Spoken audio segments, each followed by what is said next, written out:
What's going on, Hotep, everybody? I want to bring a quick video to you, and it's dealing with Malcom X, excuse me, adjustment earpiece.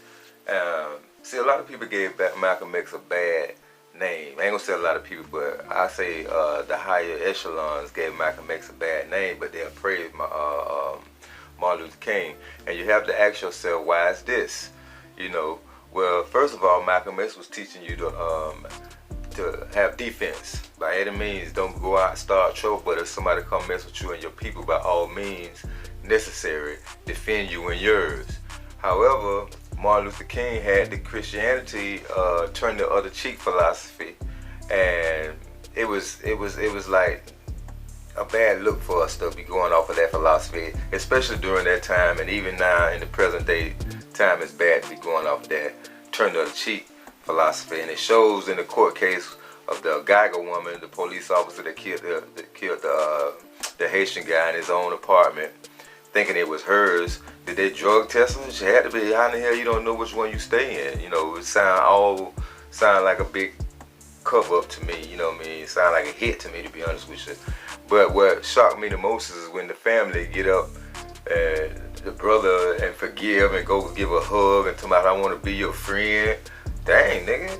You know, I don't understand that, but that's what the philosophy, that's what the turn of the cheek philosophy would do to a group of people. It disarms them. However, Malcom X had a different philosophy, and Malcom X wasn't no racist, even though he called out the bigotry of the racist system. You know what I mean? Why don't we have a Malcom X holiday? Why don't we have a Malcolm streets named after Malcom X? You know what I'm saying? Why don't we revere Malcom X in the college text or in the school text? You feel me?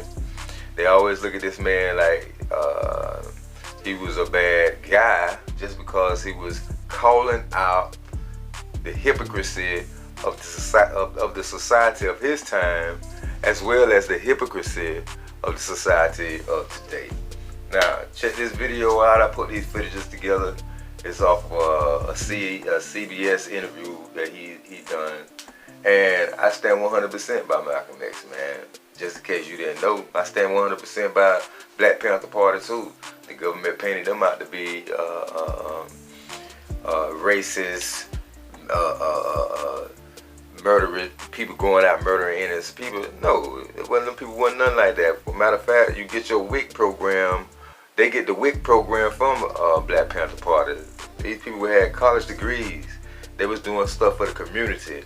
The moment they start arming themselves and stopping the police for coming through the black neighborhoods to beat up our people, it became a problem. Then they started passing state laws about it's illegal to carry firearms, at least for blacks. They start redlining everything.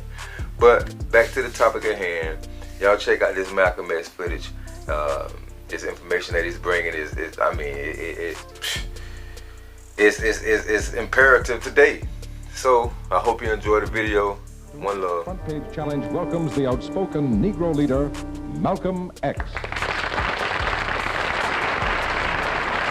You've called people like Martin Luther King, who just got a Nobel Peace Prize, an Uncle Tom.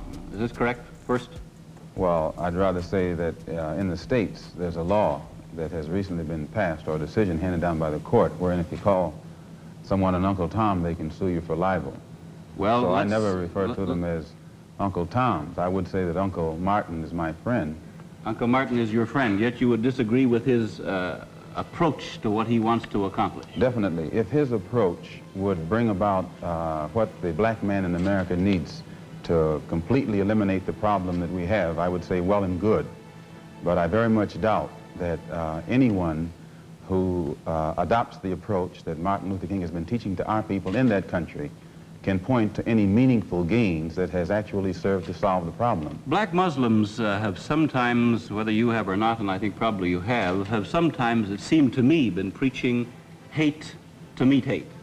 I don't advocate any kind of hate. But there's a lot of talk that sounds very much like it. No, I think that the guilt complex of the American white man is so profound until when you begin to analyze the real condition of the black man in America, instead of the American white man eliminating the causes that create that condition, he tries to cover it up by accusing his accusers of teaching hate, but actually they're just exposing him for being responsible for what exists. Well, that's something of an argument, but I've heard speeches made by some of the people of your group. I think I've heard you make speeches. It seemed to me that you were advocating what I would have to describe, I think, as violence to meet the serious injuries that have been done your people, with which I totally agree. I don't call that violence. I don't in any way encourage black people to go out and initiate acts of aggression indiscriminately against whites.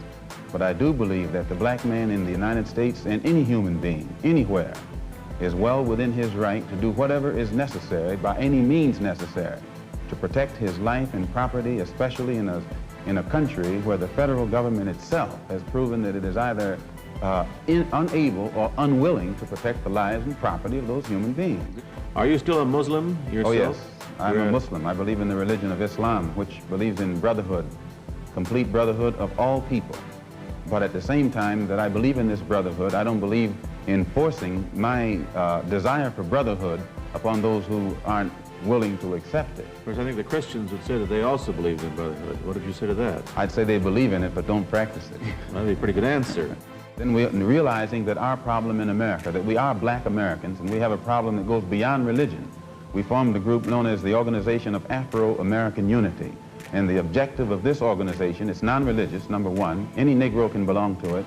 And the objective of that organization is to bring about a condition that will guarantee respect and recognition of the 22 million black Americans as human beings. We feel that the problem, number one, of the black man in America is beyond America's ability to solve. It's a human problem, not an American problem or a Negro problem. And as a human problem or a world problem, we feel that it should be taken out of the jurisdiction of the United States government and the United States courts and taken into the United Nations in the same manner that the problems of the black man in South Africa, Angola, and other parts of the world, and even the way they're trying to bring the problems of the Jews in Russia into the United Nations because of violation of human rights. We believe that our problem is one not of violation of civil rights, but a violation of human rights. Not only are we denied the right to be a citizen in the United States, we're denied the right to be a human being.